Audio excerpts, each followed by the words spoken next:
Kundalini Yoga in its essence is the most dangerous form of yoga. I'm saying dangerous because it's the most potent also. A complete physical and intellectual life, you need to activate only about 21 of your chakras. If you activate this dimension of energy, other dimensions of life will open up. One thing is, are you ready for those dimensions?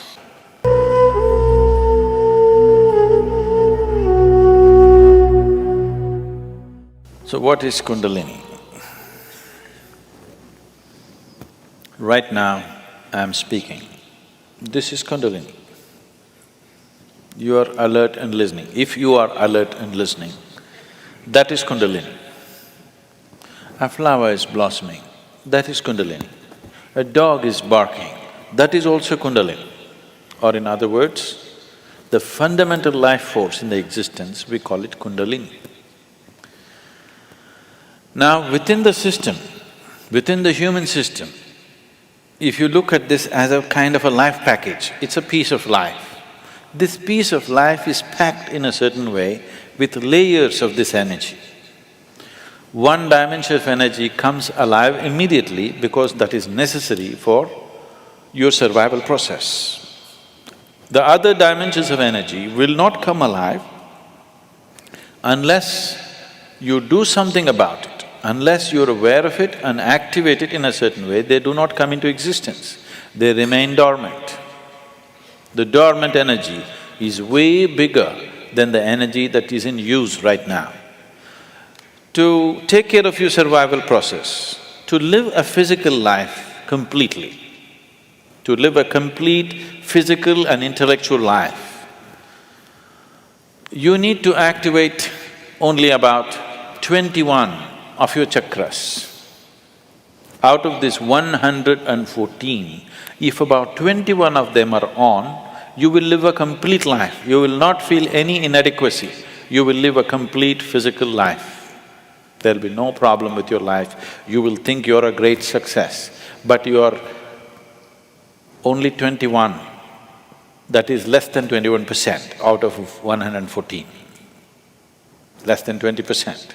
At less than 20%, you will feel like a complete life without any inadequacies. The remaining percentage of life, what is it about? It is not even needed if your intention is just to live well. If you activate this dimension of energy, other dimensions of life will open up. One thing is, are you ready for those dimensions? The question is not about whether it's good or bad. The question is just about, are you ready for it?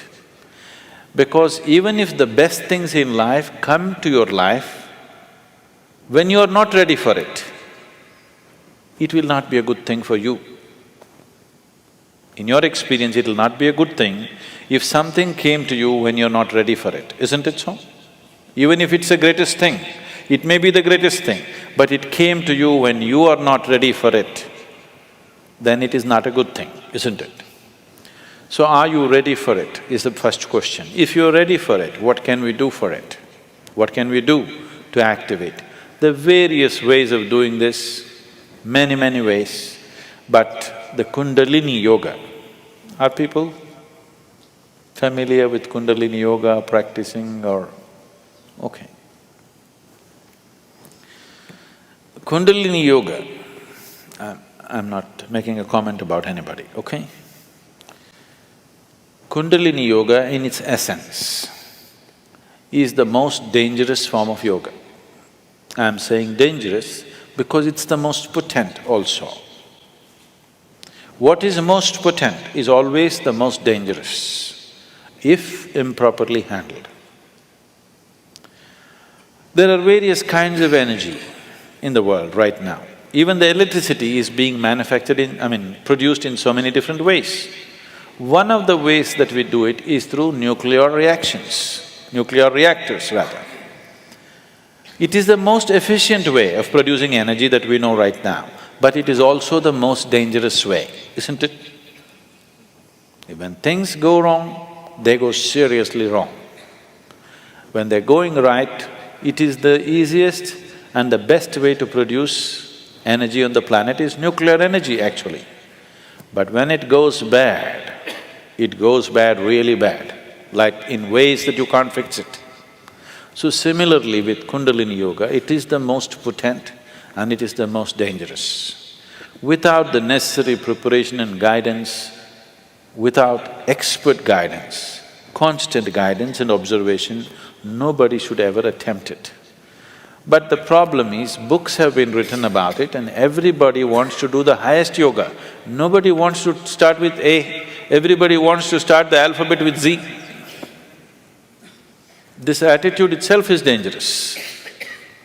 What can be a life-transforming force can become a life-destructive force simply because without the necessary commitment and dedication and focus and understanding, it is being handled.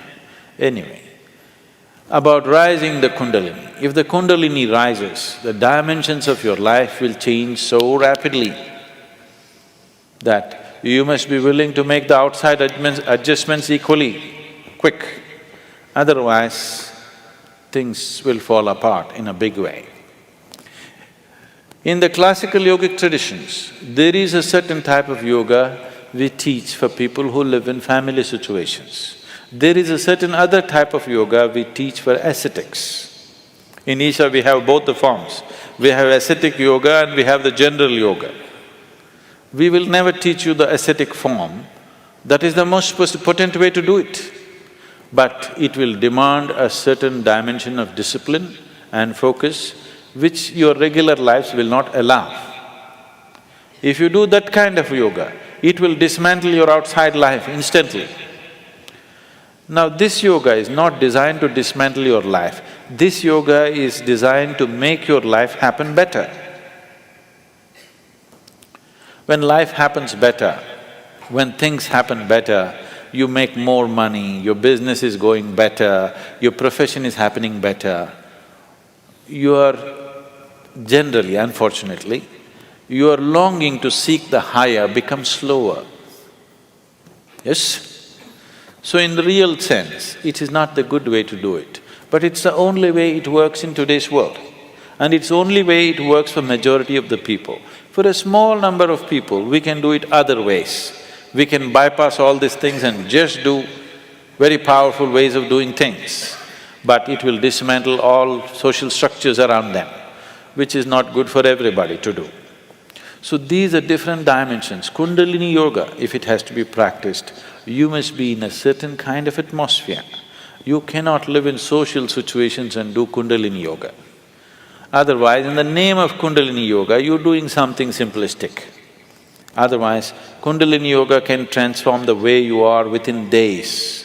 Suddenly you find you are a stranger in your own home within 2 days of practice, because it will change everything about you. So can we raise the Kundalini? Yes, we can. One way is to create a conducive atmosphere so that slowly it rises. The other way is to provoke it in such a way that it raises quickly. If it rises quickly, then everything changes dramatically. If it rises slowly over a period of time, changes will happen slowly, you will be capable of handling these changes over a period of time. But if it happens very quick, then you will not be able to handle the changes. Things will look like things are falling apart. So there are different ways of doing this. How many ways? There are too many ways. I will not go into how many ways. There are so many ways of doing it. Essentially, there are 112 ways of doing it.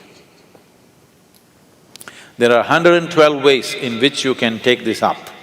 From the base to… for this you have to know the structure, otherwise it'll become very elaborate.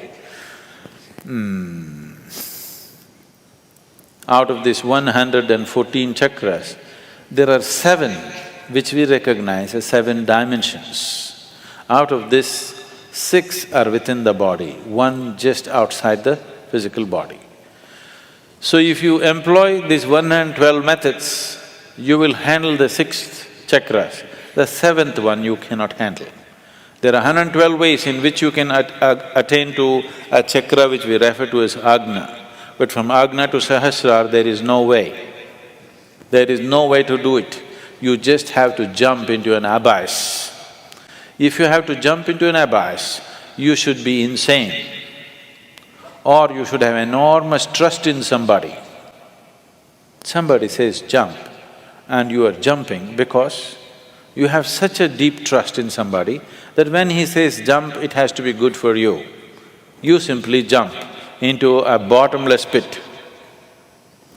So, the journey from the Mooladhara to Ajna, there are 112 ways to get there. But from there to there is no way. It is just one jump that can happen in trust, in devotion or in madness. Choice is yours.